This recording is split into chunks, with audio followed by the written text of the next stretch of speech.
today's video, let's make onigiri. Yan. Let's make our onigiri. I need your help. Yan, para maliwanag. And this is our pot. Yan. Atin onigiri guys. Onigiri, simpleng onigiri guys. Yan, pagpabalot. Ganyan mo lang siya. May mix na, na-mix ko na siya. And like this. Yan. Yan, simpleng onigiri lang yan. Let's do again. Kasi pagka mababahaw siya pag hindi mo ginamitan ng ng gawan ng onigiri, diba, hindi siya. Diyan, mamaya na yan.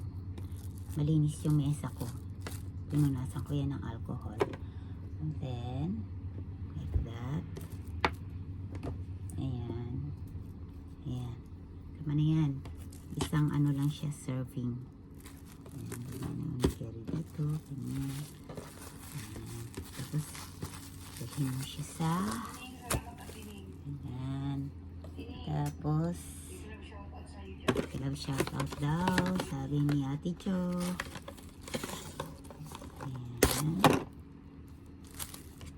papagawa ng onigiri. Ito kasi ang gamit ko siya, brown rice with minix ko na siya ng white. Kasi malapit na maubos yung white rice ko, kaya mix ko na lang siya para maubos na rin. Ayan.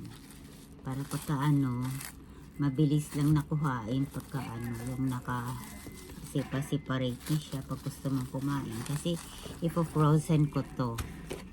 Mainit pa yung rice na to. Ipo-frozen ko kasi to. Ayan. Tika, i-mute ko lang itong si Ate Chok.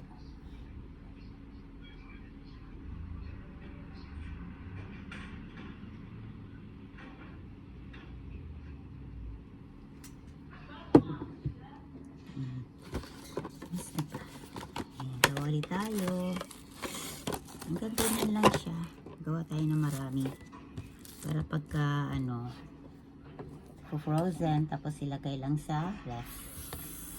Tapos kung kailangan mo, tsaka lang kukuha. Tapos microwave mo lang siya, din ayos na. Okay. May kanin ka na. Kasi mahirap magluto ng araw-araw. Yun yung technique ko.